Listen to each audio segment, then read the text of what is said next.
The Wizards have made a move in free agency. They have signed Jonas Valanciunas, or they have agreed to terms because that's how that works this time of year. They've agreed to terms with Jonas Valanciunas. They will officially sign him in a couple of days. Valanciunas, 12-year NBA veteran, longtime Grizzly, spent some time in Toronto. Last year was with New Orleans, and is just a behemoth of a man. 7 feet, like 250 pounds, consistently been one of the NBA's best rebounders, including averaging nearly 9 a game in fairly limited minutes last year. And I think a lot of people look at this and they're like, wait, what? The Wizards spent money on who? And first of all, what I would tell you is the concept of spending money is a very, very relative term. Because if you look at like what Isaiah Hartenstein just got, Hartenstein, in his prime role player, like borderline NBA starter on a great team, just got 3 for 87. So he got $57 million. That's like 18, 19-ish million more per year than Jonas Valanciunas just got. Valanciunas got 3 for 30, which I know sounds like a lot because $30 million to anybody not anybody, but 99.9% of the population in 99.9% of context is a lot of money. If I could sign a 3-year, $30 million contract to do basically anything, I'd be pretty psyched about it. But in modern NBA money, that's just not that much. So there's that. But it's like, okay, he's old. Aren't they trying to get all these young guys? And I think it goes back to something that I've talked about a lot on this show over the last 2+ years now at this point. You need connectors and you need vets. You need adults in the room. This is a young team. And I think at times last year and at times the last couple of years, they've really struggled by not having the adults in the room. That Corey Kispert, a younger player, has to be the ultimate adult in the room. They got Tyus Jones, but even Tyus is still like on the underside of 30. To have someone who is in his 30s, bona fide, like NBA vet, knows where all the bodies are buried, dirty work kind of player, but like still good, will set a proper tone in practice and in games.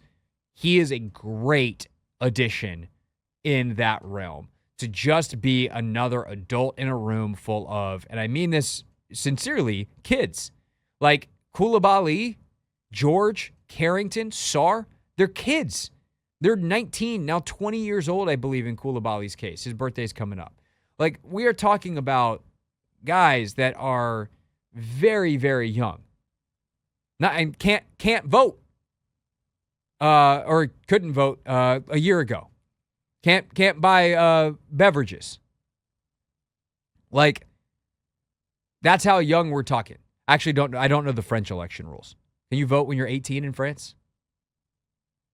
That I don't know. Oh, no. They got an election disaster going on over there, by the way. Not good.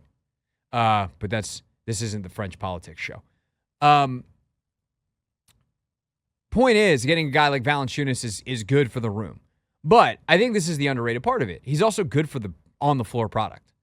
There are going to be points this year where Alex Sarr plays a lot of 5. He plays a lot of center. And there's going to be some games where you don't want him playing a lick. I don't want him guarding Joel Embiid this year. He's not big enough. He's 7 foot, 224 pounds. That is not thick. Anthony, you were actually right next to Alex Sarr this weekend at the Mystics game. I was indeed. How would you describe Alex Sarr? It's a little slim, tall. But yeah, I think all 3 of those guys were like fairly slim, to be honest. Yeah. I wouldn't want those guys guarding big-bodied, basketball players or players that just quite simply have like 40, 50 pounds on them. Yeah. I mean, I think you look at like Joel Embiid, 7 foot, nearly 300. You want a guy 75 pounds heavier than Alex Sarr banging on him as a rookie? Like, no, let him get in the NBA weight room and grow into his man body because he's 19 years old. And so that is really beneficial from just like a defensive whatever.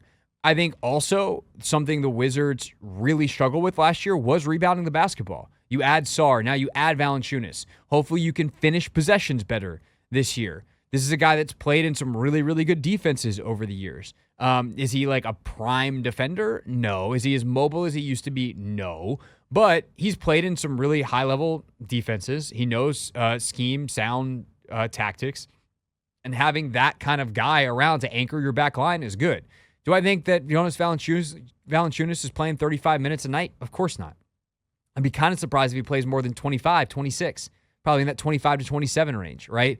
Like that's the max end. Maybe he plays even less. But he's going to start 75, 80, maybe 82 games if he's healthy. Like, I think that's the goal, is to just get Sarr in that 4 position where he's probably more suited to play this year.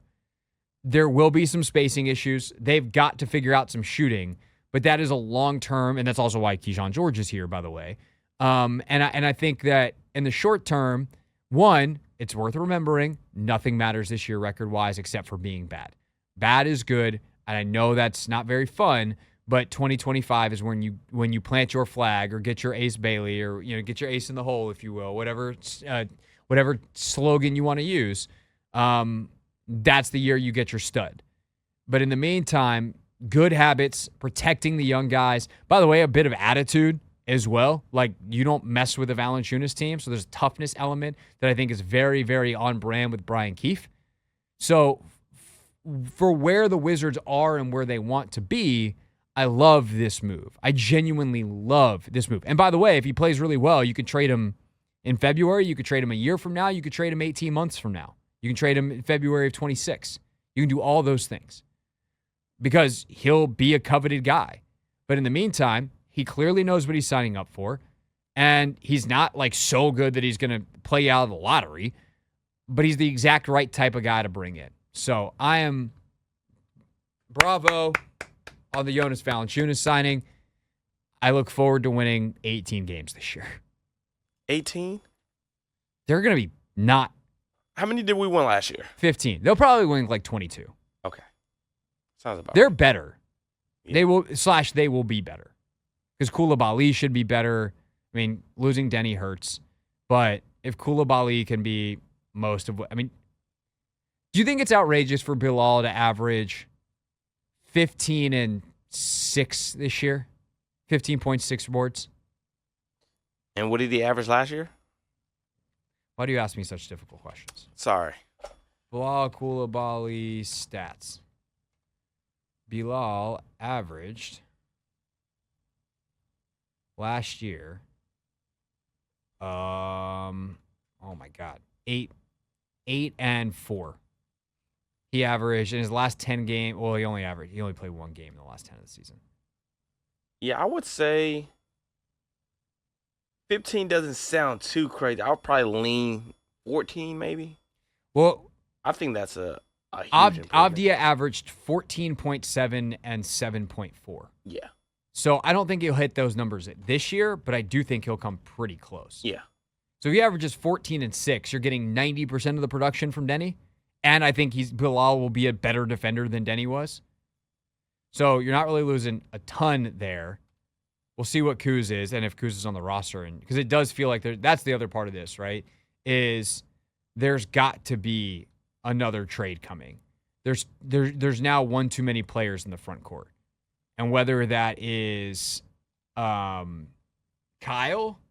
Tyus? or, I mean, Tyus seems like a no-brainer. There's been a lot of rumors. I don't know where he winds up in a sign and trade. Yeah. But they've got one too many front court players.